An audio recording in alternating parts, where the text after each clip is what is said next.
Hello दोस्तों, स्वागत है आपका अपने परिवार कल्चरल क्लासेस में। दोस्तों, मैं जयंत सर आज लेके आ गया हूँ एक नया चैप्टर। इस चैप्टर का नाम है एक लेख और एक पत्र। दोस्तों, इसको लिखने वाले हैं यानी कि एक लेख और एक पत्र के जो लेखक है वह है भगत सिंह। दोस्तों, इससे पह, इससे इससे पहले हम लोग इससे पिछले क्लास में हम लोग पढ़ चुके हैं लेखक परिचय बहुत ही शानदार तरीके से। तो चलिए दोस्तों, बिना विलंब के आज शुरू करते हैं इस चैप्टर को। बहुत ही मजा आने वाला है। यह लिखे हैं विद्यार्थी और राजनीति के बारे में। इससे यहाँ से एक क्वेश्चन उठता है कि क्या विद्यार्थी को राजनीति में भाग लेना चाहिए या नहीं चाहिए। इससे जो हम लोग अभी पढ़ेंगे यह निबंध है। दोस्तों, क्या है? निबंध है, याद रखिएगा। ठीक है ना? इसके बारे में लिखे हैं, फिर उसके बाद लिखे हैं एक पत्र लिखे हैं आप सुखदेव को। ठीक ना? तो चलिए दोस्तों, बिना विलंब किए शुरू करते हैं। बहुत ही मजा आने वाला है, बने रहिएगा अंत तक।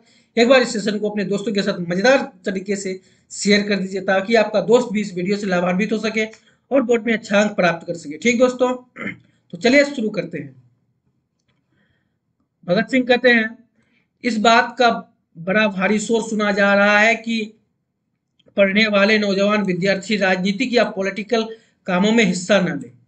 पंजाब सरकार की राय बिल्कुल ही न्यारी है। न्यारी मतलब अच्छी है, प्यारी है। विद्यार्थियों से कॉलेज में दाखिल होने से पहले आशय की शर्त पर हस्ताक्षर करवाए जाते हैं कि वे पॉलिटिकल कामों में हिस्सा नहीं लेंगे। दोस्तों समझिए क्या कहते हैं आजकल के टीचर लोग, प्रोफेसर लोग। जब कोई विद्यार्थी कॉलेज में या स्कूल में अपना नामांकन कराने जाते हैं तब उससे सिग्नेचर कराया जाता है, हस्ताक्षर करवाया जाता है कि तुम सिर्फ पढ़ाई पर ही ध्यान दोगे, न कि पॉलिटिकल काम में जाओगे या राजनीतिक में हिस्सा लोगे। ऐसा कुछ नहीं करोगे, ठीक, सिर्फ पढ़ाई करोगे। आगे हमारा दुर्भाग्य कि लोगों की ओर से चुना हुआ मनोहर जो अब शिक्षा मंत्री है, स्कूलों कॉलेजों के नाम एक सर्कुलर या परिपत्र भेजता है कि लोग पढ़ने कि कोई पढ़ने या पढ़ाने वाला पॉलिटिक्स में हिस्सा न ले। दोस्तों, भगत सिंह कह रहे हैं कि आजकल के जो शिक्षा मंत्री हैं वह स्कूलों और कॉलेजों में एक पत्र भेजता है। उस पत्र में क्या क्या लिखा हुआ रहता है कि जो पढ़ने वाले हैं या पढ़ाने वाले हैं वो सिर्फ अपना ही काम करे, न कि पॉलिटिक्स में हिस्सा ले, न कि राजनीतिक में हिस्सा ले।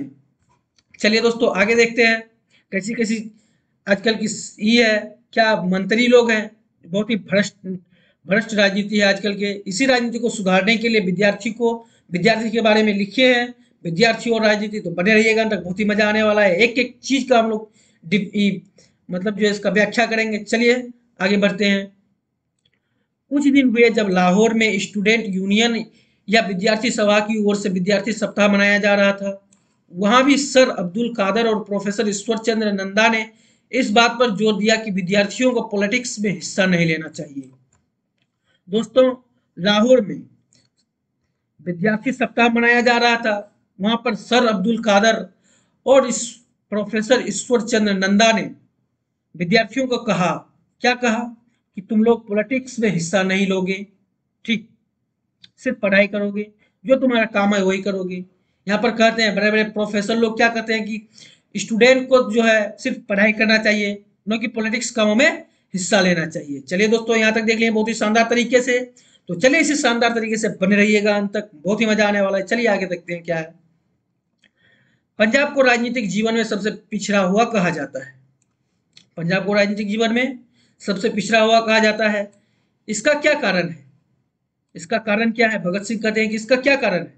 क्या पंजाब ने बलिदान कम दिए हैं? बताइए, आखिर क्यों पंजाब को राजनीतिक जीवन में सबसे पिछड़ा हुआ कहा जाता है?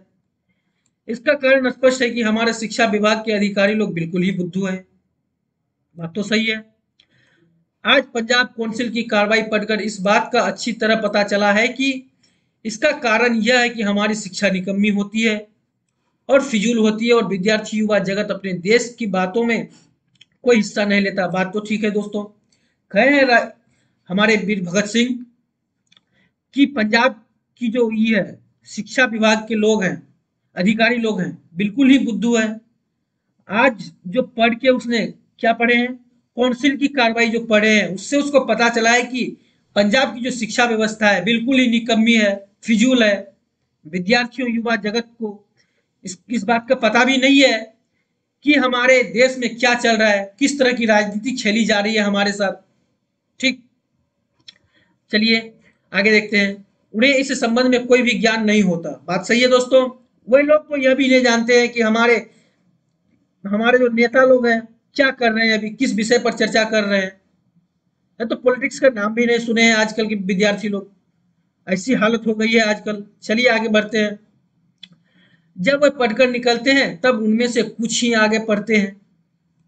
पॉलिटिक्स में आने के लिए कुछ ही आगे पढ़ते हैं, लेकिन ये ऐसी कच्ची कच्ची बातें करती हैं कि सुनकर स्वयं ही अफसोस कर बैठ जाने के सिवाय कोई चारा नहीं होता।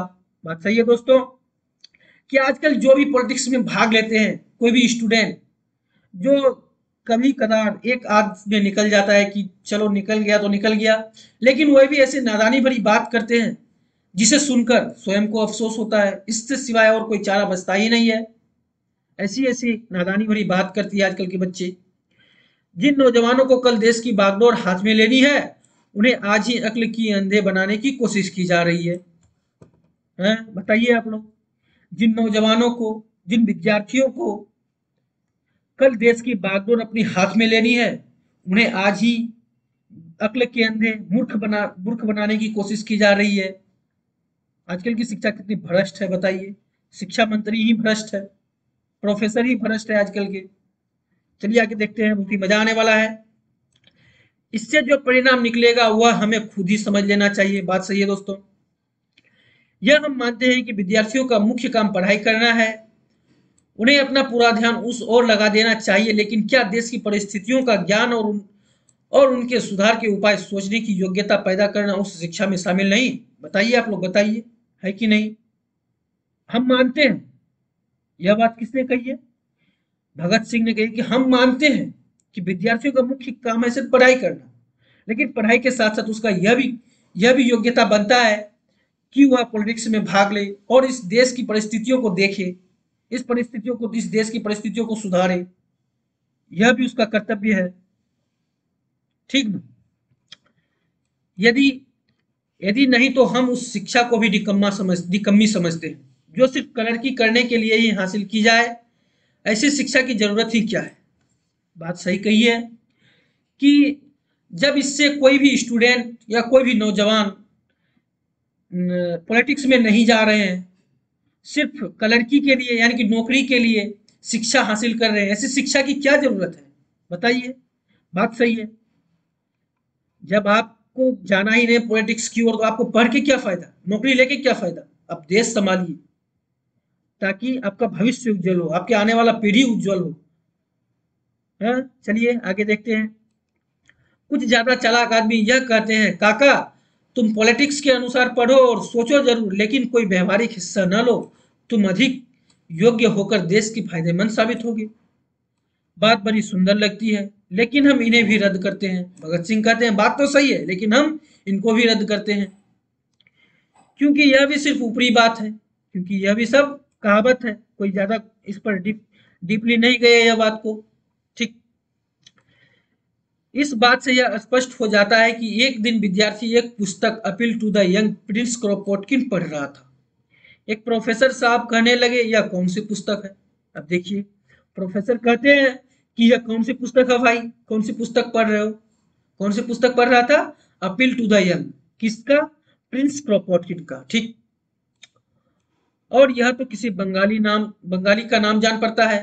प्रोफेसर कहते हैं कि यह तो कोई बंगाली नाम है भाई, यह तुम क्या पढ़ रहे हो? लड़का बोल पड़ा। लड़का क्या बोला? प्रिंस क्रोपोटकिन का नाम बड़ा प्रसिद्ध है, वे अर्थशास्त्र के विद्वान थे। ध्यान दीजिएगा, यहाँ से आपका क्वेश्चन रहेगा कि प्रिंस क्रोपोटकिन कौन थे? तो अर्थशास्त्र के विद्वान थे। याद रखिएगा, आएगा क्वेश्चन, ऑब्जेक्टिव क्वेश्चन, ठीक ना? चलिए आगे देखते हैं। इस नाम से परिचित होना प्रत्येक प्रोफेसर के लिए बड़ा जरूरी था। प्रोफेसर की योग्यता पर लड़का भी हंस पड़ा और उसने फिर कहा, यह कोई बंगाली नहीं है सर, ये रूसी सज्जन थे। रूसी सज्जन थे? बस रूसी कहर टूट पड़ा। प्रोफेसर ने कहा कि तुम बोल्शेविक हो क्योंकि तुम पॉलिटिकल पुस्तकें पढ़ते हो। देखो भाई क्या कर रहे हैं लड़के को। लड़के उसको क्या कहा, सर यह कोई बंगाली नहीं है, यह एक रूसी सज्जन थे। कौन? प्रिंस क्रोपोटकिन, ठीक ना? उसके बारे में जो वह पुस्तक पढ़ रहे थे, कौन पुस्तक था? अपील टू द यंग, ठीक। तो बस रूसी सुनकर वह भड़क गया। लड़के पर एकदम पूरी तरह से बिगड़ने लगा, बोलने लगा तुम बोल्शेविक हो क्योंकि तुम पॉलिटिकल पुस्तकें पढ़ते हो, तुमको ये सब काम करना नहीं चाहिए, तुमको सिर्फ अपना पढ़ाई करना चाहिए जो तुम्हारा है। ठीक, चलिए आगे देखते हैं। आगे कहता है, देखिए आप प्रोफेसर की योग्यता, अब उन बेचारे विद्यार्थियों को उनसे क्या सीखना है। ऐसी स्थिति में ये नौजवान क्या सीख सकते हैं बताइए। देखिए आप प्रोफेसर की योग्यता, कैसी योग्यता है उनकी। वो विद्यार्थी, अगर एक विद्यार्थी पॉलिटिकल पुस्तक पढ़ लिया तो उसको क्या बोलता है कि तुम बोल्शेविक हो क्योंकि तुम पॉलिटिकल पुस्तकें पढ़ती हो। है बताइए। देखिए आप प्रोफेसर की योग्यता, कैसे कैसे प्रोफेसर रहते हैं, जानते उनते तो कुछ है नहीं, प्रोफेसर बन गए हैं। अब उन बेचारे विद्यार्थी उनसे क्या सीखेगी बताइए। ऐसी स्थिति में नौजवान भी क्या सीखेंगे इसे बताइए, कुछ भी नहीं सीखेंगे, लोल होकर हो जाएगा सब कोई। बताइए तो। दूसरी बात यह है कि व्यवहारिक राजनीति क्या होती है। व्यवहारिक राजनीति क्या होती है हम लोग देखेंगे अभी।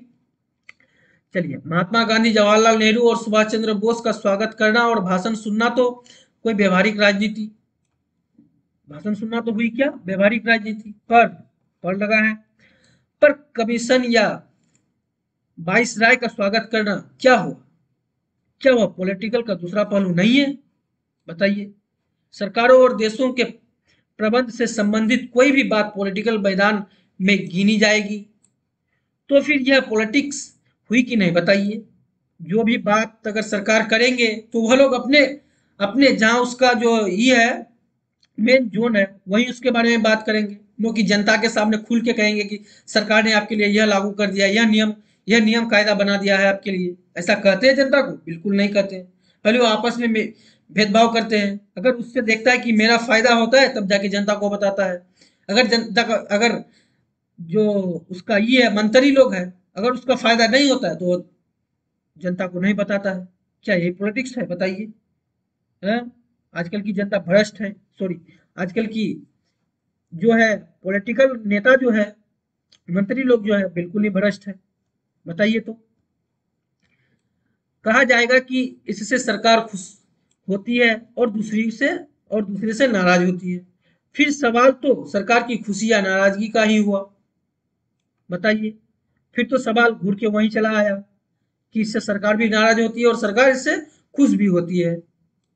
क्या विद्यार्थियों को जमानते ही खुशामद का पाठ पढ़ाया जाना चाहिए बताइए। हम जो समझते हैं कि जब तक हिंदुस्तान में विदेशी डाकू नहीं, पशु हैं, पेट के गुलाम हैं, तो हम किस तरह कहें कि विद्यार्थी वफादारी का पाठ पढ़े बताइए।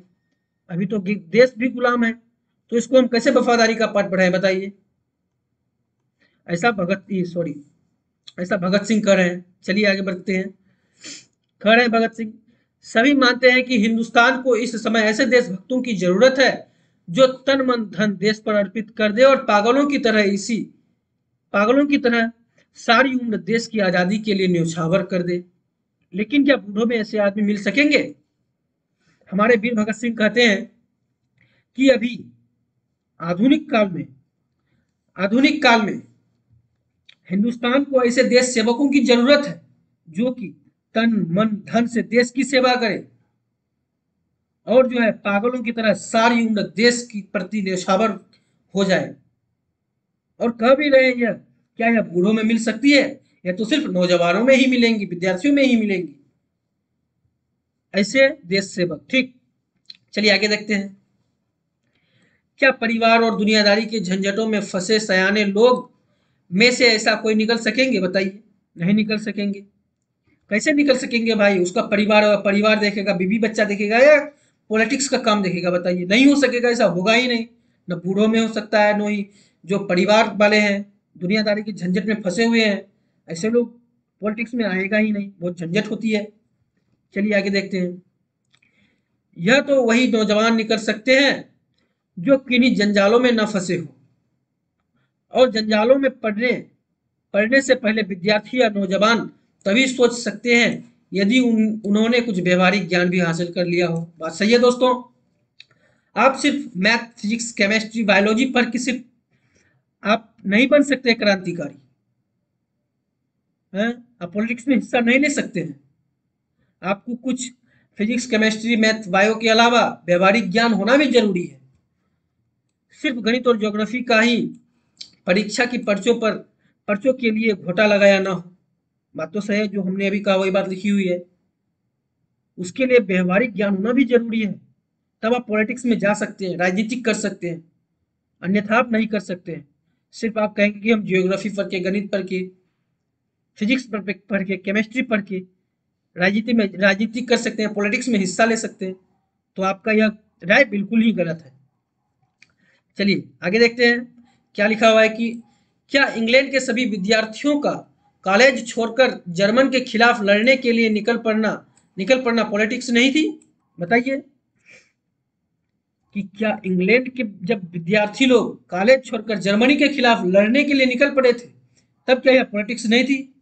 तब हमारे उपदेशक कहाँ थे? बताइए। जो कहते जाओ जाकर शिक्षा हासिल करो, पॉलिटिक्स में हिस्सा ना लो, यह भी तो एक पॉलिटिक्स हुई। बताइए कि कॉलेज छोड़कर जर्मनी के खिलाफ लड़ने के लिए गए थे विद्यार्थी, तब उस समय हमारे उपदेशक कहाँ थे जो कहा करते थे कि जाओ जाकर शिक्षा हासिल करो? तब वह मर गए थे क्या? बताइए। आज नेशनल कॉलेज अहमदाबाद के जो लड़के सत्याग्रह में बारदोली वालों की सहायता कर रहे हैं, क्या वे ऐसे ही मूर्ख रह जाएंगे? सभी देशों को आजाद करवाने वाले वहां के विद्यार्थी और नौजवान ही हुआ करते हैं। सभी देशों को करवाने वाले वहां के विद्यार्थी और नौजवान ही हुआ करते हैं, न कि बूढ़ा हुआ करते हैं, न कि बूढ़े लोग हुआ करते हैं। समझे? ऐसा कह रहे हैं दोस्तों कौन? हमारे वीर भगत सिंह। क्या हिंदुस्तान के नौजवान अलग अलग रहकर अपना और अपने देश की अस्तित्व बचा पाएंगे? बिल्कुल नहीं बचा पाएंगे, क्योंकि दोस्तों आप लोग जानते हैं कि एकता में ही बल है। अलग अलग रह के कितने लोगों की वो सेवा कर सकेंगे? बताइए। मान ली एक की, दो की, और बाकी कहाँ गए? अपने देश की अस्तित्व नहीं बचा पाएंगे। नौजवान 1919 में विद्यार्थियों पर किए किए गए अत्याचार भूल नहीं सकते। दोस्तों 1919 में जालियांवाला बाग हत्याकांड हुआ था, तो क्या यह विद्यार्थी भूल पाएंगे यह अत्याचार? बिल्कुल नहीं भूल सकते हैं। वह यह भी समझते हैं कि उन्हें एक भारी क्रांति की जरूरत है। वह पढ़े, जरूर पढ़े। भगत सिंह कहते हैं विद्यार्थी पढ़े, जरूर पढ़े, साथ ही पॉलिटिक्स का भी ज्ञान हासिल करे, और जब जरूरत हो तो मैदान में कूद पड़े और अपना जीवन इसी काम में लगा दे। भगत सिंह कह रहे हैं ऐसा नहीं है कि कोई विद्यार्थी नहीं पढ़े, वह पढ़ाई करे, जरूर पढ़े, लेकिन साथ साथ पॉलिटिक्स का भी ज्ञान हासिल करे, ताकि जब उसकी जरूरत हो देश की, तो वह कूद पड़े और अपना पूरा जीवन इसी काम में लगा दे, अपने प्राणों का इसी में उत्सर्ग कर दे, अपने प्राणों का इसी में बलिदान कर दे। वरन बचने का कोई उपाय नजर नहीं आता इसमें। जब आप सच्चे दिल से किसी काम के प्रति लग जाते हैं, तब इससे आप क्या बच सकते हैं? बिल्कुल नहीं बच सकते हैं। बचने का कोई उपाय ही नजर नहीं आता होगा आपको। ठीक दोस्तों, तो दोस्तों हम लोग यहाँ तक पढ़े, क्या पढ़े कि विद्यार्थी और राजनीति। दोस्तों आपसे एक क्वेश्चन मैं कर रहा हूँ, क्या विद्यार्थी को राजनीति में भाग लेना चाहिए या नहीं चाहिए? हाँ या ना का आप लोग इसका आंसर दीजिएगा कमेंट सेक्शन में। आपके आंसर का इंतजार रहेगा हमको। तो चलिए दोस्तों, अब हम लोग पढ़ते हैं, पत्र पढ़ते हैं। ठीक, तो चलिए देखते हैं क्या है पत्र। सुखदेव के नाम पत्र। सुखदेव को अपना भाई मानते थे। तो चलिए शुरू करते हैं। क्या कहते हैं हमारे वीर भगत सिंह? कह रहे हैं प्रिय भाई, मैंने आपके पत्र को कई बार ध्यानपूर्वक पढ़ा। मैं अनुभव करता हूं कि बदली हुई परिस्थितियों ने हम पर अलग अलग प्रभाव डाला है। जो यह परिस्थिति अभी बदल चुका है, यह परिस्थिति ने हम पर, सिर्फ भगत सिंह पर अलग अलग प्रभाव डाले हैं। जिन बातों से जेल के बाहर घृणा करते थे, वह आपके लिए अब अनिवार्य हो चुकी है। बताइए सुखदेव भाई, बताइए, जिन बातों से जेल के बाहर आप घृणा करते थे, वह अब आपके लिए बहुत ही जरूरी हो चुकी है। इसी प्रकार मैं जेल से बाहर जिन बातों का विशेष रूप से समर्थन करता था, वह अब मेरे लिए विशेष महत्व नहीं रखती। देखिए दोस्तों, यहाँ तो दोनों का बात उल्टा हो गया कि जब सुखदेव जेल में थे तब क्या करते थे कि बाहर की बात से घृणा करते थे, लेकिन जब वह जेल से बाहर निकले सुखदेव भाई, तब उसको वही घृणित बात उसको अच्छा लगने लगा। अब इसी प्रकार जब हमारे वीर भगत सिंह जेल में थे तब बाहर की बातों को विशेष रूप से समर्थन करता था, लेकिन वह जब जेल से बाहर आए तब उस बात का समर्थन अब नहीं करते हैं। उदाहरणार्थ, मैं व्यक्तिगत प्रेम को विशेष रूप से मानने वाला था, परंतु अब इस भावना का मेरे हृदय एवं मस्तिष्क में कोई विशेष स्थान नहीं रहा। दोस्तों, यहाँ से एक क्वेश्चन भर भर के पूछता है बोर्ड वाले कि भगत सिंह के मन में, भगत सिंह के हृदय और मस्तिष्क में किसका स्थान नहीं है? तो प्रेम का कोई स्थान नहीं है उसके हृदय एवं मस्तिष्क में। ध्यान रखिएगा, बहुत ही इंपॉर्टेंट क्वेश्चन है। चलिए आगे देखते हैं। बाहर आप इसके कड़े विरोधी थे, बाहर आप जेल के बाहर इसके कड़े विरोधी थे, परंतु इस संबंध में अब आपके विचारों में भारी परिवर्तन एवं क्रांति आ चुकी है। आप इसे मानव जीवन का एक अत्यंत आवश्यक एवं अनिवार्य अंग अनुभव करते हैं और सहानुभूति से आपको एक प्रकार का आनंद भी प्राप्त हुआ है। जी हाँ, बिल्कुल सही बात है। चलिए देखते हैं आगे। आगे है, आपको याद होगा कि एक दिन मैंने आत्महत्या के विषय में आपसे चर्चा की थी। तब मैंने आपको बताया था कई परिस्थितियों में आत्महत्या उचित हो सकती है। दोस्तों, आत्महत्या के बारे में एक बार चर्चा किए थे भगत सिंह सुखदेव से। तब उसको बताया था कि कई परिस्थितियों में आत्महत्या उचित हो सकती है। तब सोचते थे कौन? हमारे वीर भगत सिंह, आत्महत्या कर लेना उचित है कई परिस्थितियों में, यानी कि सब जगह नहीं, कई परिस्थितियों में। ठीक, चलिए, परंतु आपने मेरे दृष्टिकोण का विरोध किया था। मुझे उस चर्चा का समय एवं स्थान भली प्रकार याद है। हमारी बात सहनसाई कुटिया में शाम के समय हुई थी। कौन सी कुटिया में? सहनसाई कुटिया में शाम के समय हुई थी यह बात। आपने मजाक के रूप में हंसते हुए कहा था कि इस प्रकार की कायरता का कार्य भी उचित नहीं माना जा सकता। किस प्रकार का कार्य? आत्महत्या का कार्य। आपने कहा था कि इस प्रकार का कार्य भयानक और घृणित है, परंतु इस विषय पर भी मैं देखता हूं कि आपकी राय बिल्कुल बदल चुकी है। जब हम आपको कह रहे थे कि आत्महत्या करना उचित है, तब आप तो बड़े ही शानदार तरीके से कह रहे थे कि यह तो कायरता का कार्य है, लेकिन अब की बार आपकी राय क्या हुआ? बिल्कुल ही बदल गया कि कोई भी किसी भी जंजाल में फंसे आत्महत्या कर लिए। अभी आप जो आपकी राय है यही है कि नहीं? बताइए। चलिए आगे देखते हैं क्या कर रहे हैं। और वीर भगत सिंह बहुत ही शानदार है।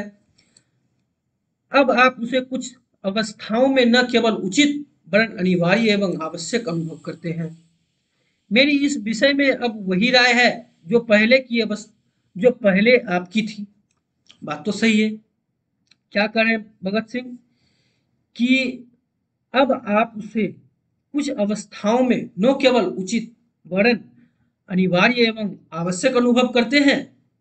मेरी इस विषय में अब वही राय है जो पहले आपकी हुआ करती थी। आपकी पहले क्या राय थी? कि आत्महत्या करना कायरता की कार्य है, लेकिन अब आपका यह राय है कि जाओ, कोई भी जंजाल में आप फंस चुके हैं तो जाके आत्महत्या कर लो। लेकिन अब वह यह बात बिल्कुल ही उल्टा पड़ गया है। जो यह राय पहले आपकी थी, अब वह राय मेरी हो गई है। अर्थात आत्महत्या एक घृणित अपराध है। यह पूर्णतः कायरता का कार्य है। क्रांतिकारी का तो कहना ही क्या, कोई भी मनुष्य ऐसे कार्य को उचित नहीं ठहरा सकता है। बात तो सही है दोस्तों। क्रांतिकारी का तो क्या कहना ही क्या, कोई भी मनुष्य ऐसे कार्य को उचित नहीं ठहरा सकता है। ठहरा सकता है? बताइए। कोई करना चाहेगा आत्महत्या? बिल्कुल नहीं करना चाहेगा। इसी बात को कहते हैं हमारे वीर भगत सिंह बहुत ही शानदार तरीके से। आप लोग समझने का कोशिश कीजिए एक एक चीज को। चलिए आगे बढ़ते हैं। आगे कहा जा रहा है, आप कहते हैं कि आप यह नहीं समझ सके कि केवल कष्ट सहन करने से आप अपने देश को सेवा किस प्रकार कर सकते हैं। देश की सेवा किस प्रकार कर सकते हैं? बताइए। कष्ट सहने से आप देश की सेवा किस प्रकार कर सकते हैं? आप जैसे व्यक्ति की ओर से ऐसा प्रश्न करना पड़े, आश्चर्य की बात है।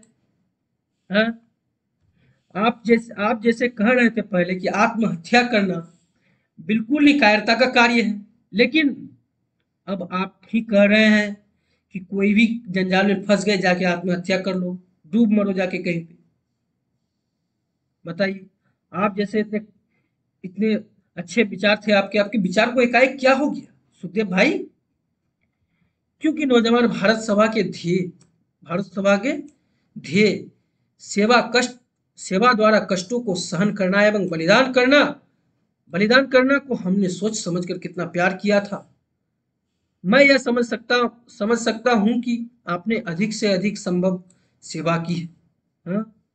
आपने बहुत सारी सेवा की है, मैं समझ सकता हूँ इस बात को। लेकिन आपका जो विचार है एकाएक कैसे बदल गया सुखदेव भाई? अब वह समय है अब वह समय है कि जो कुछ आपने किया है उसके लिए कष्ट उठाएं। दूसरी बात यह है कि यही वह अवसर है जो आपको सारी जनता का नेतृत्व करना है। सुखदेव भाई को कह रहे हैं हमारे वीर भगत सिंह कि आपने जो कष्ट उठाए हैं, दूसरी बात तो यह है अब अभी वह अवसर है जिससे आपको सारी जनता का नेतृत्व करना है तो करना है सुखदेव भाई। आप पीछे मत हटिए, नहीं हट सकते हैं आप इससे पीछे। मानव किसी भी कार्य को उचित मानकर ही करता है, बात तो सही है। कोई भी कार्य कोई भी मनुष्य करता है तो पहले उसको अच्छी तरह से जांचता है, फिर वो सोचता है कि कार्य अच्छा होगा या नहीं होगा, तब उसके बाद उस कार्य को आरंभ करता है करने के लिए। ठीक दोस्तों, चलिए आगे देखते हैं। जैसे कि हमने लेजिस्लेटिव असेंबली में बम फेंकने का कार्य किया था, कार्य करने के पश्चात उसका परिणाम और उसका फल भोगने की बारी आती है। जब आप कोई काम करते हैं तो बिल्कुल ही जैसा काम कीजिएगा वैसा आपको फल मिलेगा। जैसे आप बम फेंकने का काम किया है तो उसका जो फल मिलेगा आपको बहुत ही कठोर ही मिलेगा, सजा मिलेगा उसके लिए। क्या आपका यह विचार है कि यदि हमने दया के लिए गिड़गिड़ाते हुए दंड से बचने का प्रयत्न किया होता तो हमारे यह कार्य उचित होता? बताइए सुखदेव भाई। अगर हम उसको कहते कि नहीं भाई छोड़ दो हमसे गलती हो गई, आपने भाई अपने बम फेंका है, कई लोगों की जान ली है, तो आपको कैसे माफ कर देगा? सिर्फ गिड़गिड़ाने से, उसके पैर पड़ने से? नहीं भाई माफ कर दो, अगली बार से ऐसा नहीं होगा। ऐसा हो सकता है? ऐसा कार्य उचित होगा? बिल्कुल नहीं होगा। इसका प्रभाव लोगों पर उल्टा होता है। इसका जो प्रभाव अभी जो लोगों पर पड़ता बिल्कुल वही उल्टा होता। अब हम अपने लक्ष्य में पूर्णतया सफल हुए हैं, ऐसे कार्य नहीं करके तब तो हम अपने कार्य में सफल हुए हैं ना सुखदेव भाई। ऐसा कर रहे हैं वीर भगत सिंह। दोस्तों चलिए आगे देखते हैं। आगे है, बंदी होने के समय हमारी संस्था के राजनीतिक बंदियों की दशा अत्यंत दयनीय थी। हमने उसे सुधारने का प्रयास आरंभ कर दिया। मैंने आपको पूरी गंभीरता से मैं आपको पूरी गंभीरता से बताता हूं कि हमें यह विश्वास था कि हम बहुत कम समय के भीतर ही मर जाएंगे। उसको वह अनुभव था। क्या अनुभव था?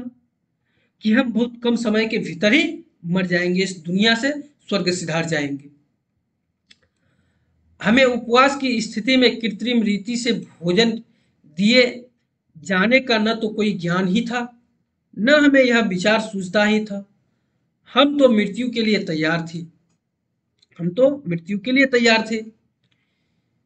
क्या आपका यह अभिप्राय है कि हम आत्महत्या करना चाहते थे? हाँ, क्या आपका यही अभिप्राय है कि हम आत्महत्या करना चाहते थे? बिल्कुल नहीं, आपका अभिप्राय गलत है सुखदेव भाई।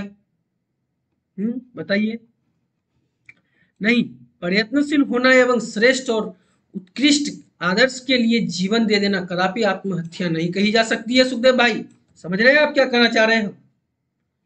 दोस्तों आप लोग जो है एक एक पॉइंट पे ध्यान दीजिए, बहुत ही मजा आने वाला है। तो चलिए इसका मतलब समझते हैं कि प्रयत्नशील होना एवं श्रेष्ठ और उत्कृष्ट आदर्श के लिए अपना जीवन दे देना कदापि यह आत्महत्या नहीं कहलाती है।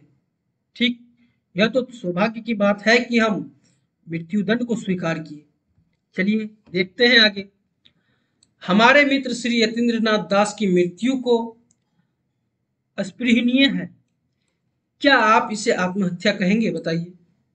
बिल्कुल नहीं कहेंगे, क्योंकि यह देश के प्रति अपना जीवन न्यौछावर कर दिए। आप इसको आत्महत्या नहीं कर सकते हैं। हमारा कष्ट सहन करना फलीभूत हुआ। हम जो कष्ट सहन कर रहे हैं यह आज सफल हो गया। समस्त देश में एक विराट और सर्वव्यापी आंदोलन शुरू हो गया। हम अपने लक्ष्य में सफल हुए।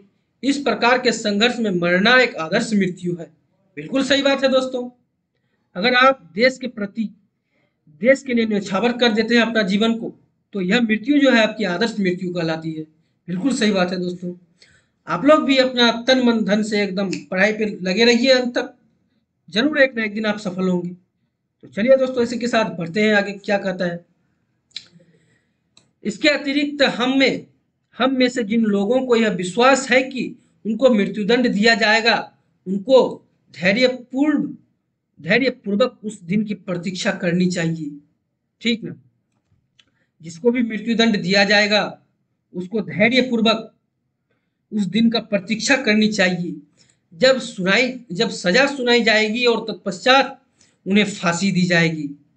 बिल्कुल आदर्श मृत्यु यही होती है दोस्तों, कि आपको मृत्युदंड की सजा सुनाई दी गई और आप सिर्फ कुछ ही कुछ ही दुखों से बचने के लिए अपना जीवन को बर्बाद कर देते हैं, फांसी पे लटक जाते हैं, खुद अपने आप आत्महत्या कर लेते हैं। तो यह आदर्श मृत्यु नहीं कहलाती है, कायरता का प्रतीक है। ठीक दोस्तों, उसको तो आपको प्रतीक्षा करना चाहिए उस क्षण का। किस क्षण का?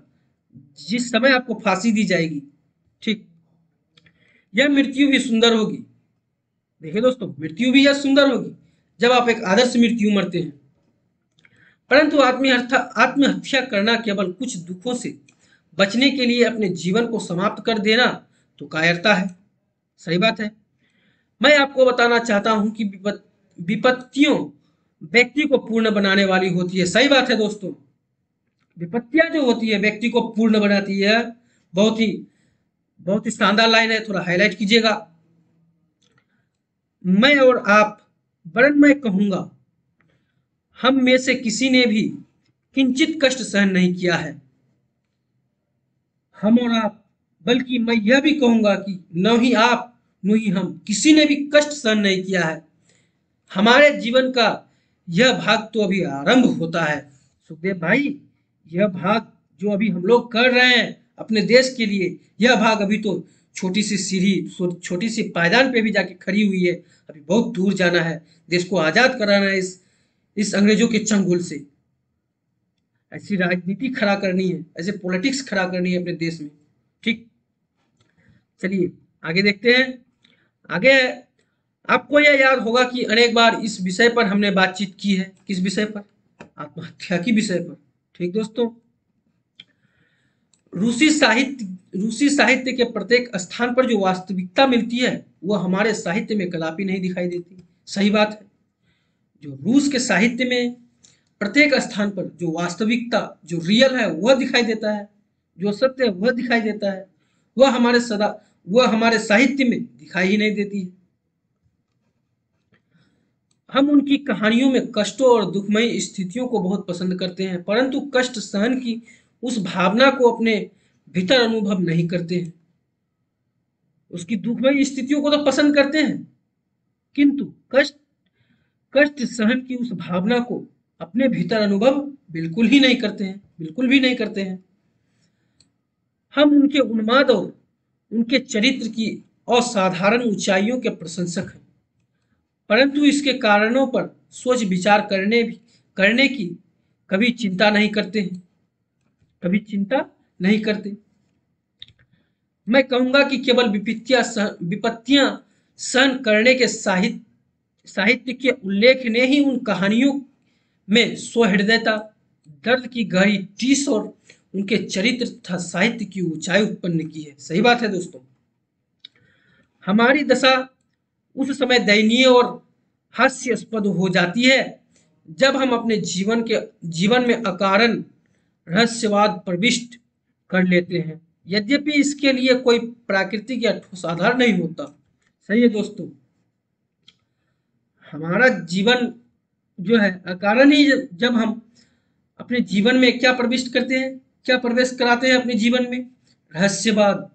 अकारण ही, कोई बिना कारण के अपने अंदर रहस्यवाद को प्रकट कर लेते हैं अपने अंदर, तब अपना जीवन बहुत ही व्यर्थ लगता है, हास्यप्रद हो जाता है, हास्यास्पद हो जाता है और दयनीय हो जाता है। बिल्कुल सही बात है। और इसका प्राकृतिक या ठोस आधार नहीं होता है। हमारे जैसे व्यक्तियों को, जो प्रत्येक दृष्टि से क्रांतिकारी होने का गर्व करते हैं, सदैव हर प्रकार से उन विपत्तियों, चिंताओं, दुखों और कष्टों को सहन करने के लिए तत्पर रहना चाहिए। बात तो सही है। जिनको हम स्वयं आरंभ किए संघर्ष के द्वारा आमंत्रित करते हैं एवं जिनके कारण हम अपने आप को क्रांतिकारी कहते हैं। ठीक दोस्तों, यहाँ समझते हैं बहुत ही शानदार तरीके से कि हमारे जैसे व्यक्तियों को, जो प्रत्येक दृष्टि से क्रांतिकारी होने का गर्व करते हैं, हम अपने आप पर गर्व करते हैं कि हम क्रांतिकारी हैं। हम ऐसे व्यक्ति हैं जो प्रत्येक दृष्टि से हमको लगता है कि हम क्रांतिकारी हैं, हम पर गर्व करते हैं, हम अपने आप पर गर्व करते हैं, लेकिन सदैव हर प्रकार से उन विपत्तियों, चिंताओं, दुखों और कष्टों को सहन करने के लिए तत्पर हम लोगों को रहना चाहिए। क्यों रहना चाहिए? क्योंकि हम क्रांतिकारी हैं, हम अपने आप पर गर्व कर सकते हैं। इसको आरंभ करने के लिए, स्वयं को आरंभ करने के लिए संघर्ष द्वारा आमंत्रित करते हैं अपने आप को, जिनके कारण हम अपने आप को क्रांतिकारी कहते हैं। ठीक, तो दोस्तों आज का क्लास यही समाप्त करते हैं। हम लोगों ने यहाँ पे दो चीज पढ़ा। क्या पढ़ा? कि विद्यार्थी और राजनीति, और दूसरा जो टॉपिक था वह था सुखदेव के नाम पत्र। तो दोस्तों अगर कहीं भी आपको दिक्कत हो पढ़ने में तो चैट सेक्शन में जरूर बताइएगा। तो दोस्तों इसका जो पीडीएफ है, इसका लिंक आपको डिस्क्रिप्शन बॉक्स में मिल जाएगा। आप लोग जाके इसको डाउनलोड कर सकते हो और मजेदार तरीके से अपने स्टडी को जारी रख सकते हैं। तो दोस्तों चलिए, अगर आप लोग यहाँ तक वीडियो देख चुके हैं तो इस वीडियो को कर दीजिए लाइक, कर दीजिए अपने दोस्तों के साथ जमकर शेयर, और इस चैनल पर नए हैं तो चैनल को सब्सक्राइब करके बेल आइकन जरूर दबाइए। तो दोस्तों फिर कल मिलते हैं नए उमंग और उत्साह के साथ। तब तक के लिए आप लोग मजेदार तरीके से अपनी पढ़ाई को जारी रखिए। धन्यवाद दोस्तों, फिर कल मिलते हैं।